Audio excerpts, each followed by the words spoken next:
My name is Leah Lawless Smith, and the title of the show is Color and Pattern according to Leah Lawless Smith. I love history.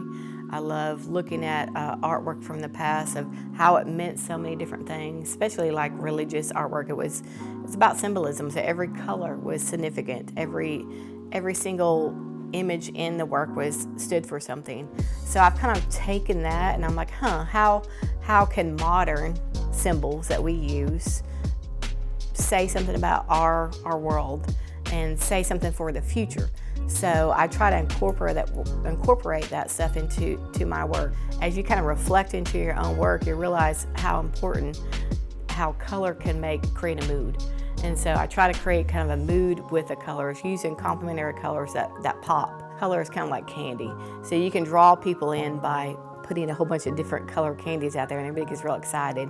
And then as they are drawn in, then they really start to look at the subject matter, maybe the meaning behind the piece.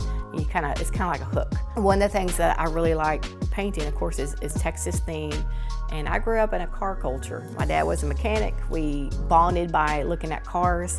So sometimes you'll see different car symbols or gas or oil companies stuck in there, and it's kind of random, but it's to kind of basically show kind of where we are and how we're evolving in different financial scenes and different things like that.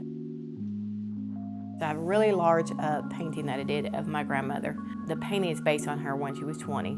I do take photographs, so this is actually based on a photograph I had of her. And it was like 1925 when she was photographed in the piece.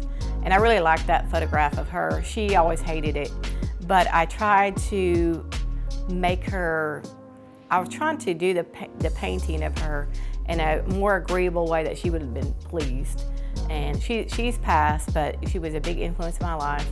And in the painting, I was trying to include the colors and things that I know she would like, and patterns. And every time I look at the piece, I just think it'd be a really cool piece to, I don't know, just be seen by, everyone actually, because she was such a big influence. But I always think of it being something you would see as you're going by a building in Dallas or something like that, because it's big and it's impressive. So you can find me on my website, which is leahlawlesssmith.com. And on that website, I have all different kinds of shows that is listed, community projects I'm in, book covers, designs that I've done. So it gives you month by month whatever I'm working on. And then I'm also on, of course, Facebook, just Leah Lawless Smith. I have a painting site on Facebook and just my regular personal site. I'm also on Instagram as well. I don't post too much on Instagram, but I'm on there. Sometimes I'll connect the two and post different pictures or paintings. So please come see the art show. It starts now until March 19th, and there's an art reception on March 17th. I'll be there. You can come look at the work in person, see all the great detail, look at it close, and that way if you have any questions, I'll be there. You could ask me about anything, or if you ever want me to paint something for you, I'll do it.